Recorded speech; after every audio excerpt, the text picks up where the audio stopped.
Alors l'application Klaxit, elle est vraiment dédiée au covoiturage domicile-travail. Donc à la différence d'un Blablacar qui est vraiment sur le longue distance, en fait on s'adapte aux contraintes spécifiques du trajet domicile-travail, qui sont par exemple les horaires variables, mais aussi les contraintes d'itinéraire.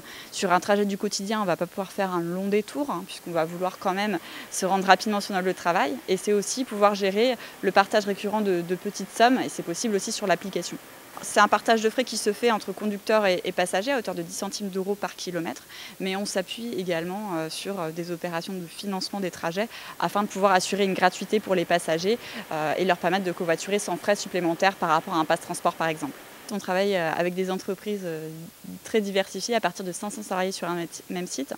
Dans le nord de la France, on travaille par exemple avec Noroto, avec Boulanger ou à proximité à Roubaix avec La Redoute et depuis plus récemment avec Castorama. L'idée, c'est de faire un petit peu la même chose ici en mettant au réseau les entreprises et pouvoir faire en sorte que les salariés covoiturent entre eux et aussi en inter-entreprise. L'objectif sur la zone de l'Union, c'est effectivement de faire pouvoir covoiturer un maximum de salariés.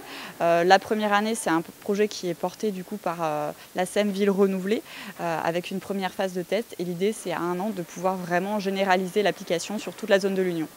C'était une évidence pour nous de faire ce test ici à la Pleine Image, au nom du quartier complet de l'Union Pleine Image, par le type de population qu'on a ici sur site. Donc c'est 1800 personnes qui viennent quotidiennement travailler ou étudier ici.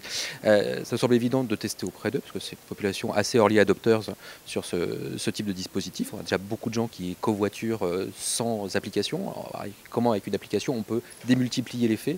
Voilà, l'idée étant d'avoir un impact beaucoup moins élevé sur l'environnement en covoiturant plutôt qu'en venant avec des voitures individuelles simplement, seules dans la voiture.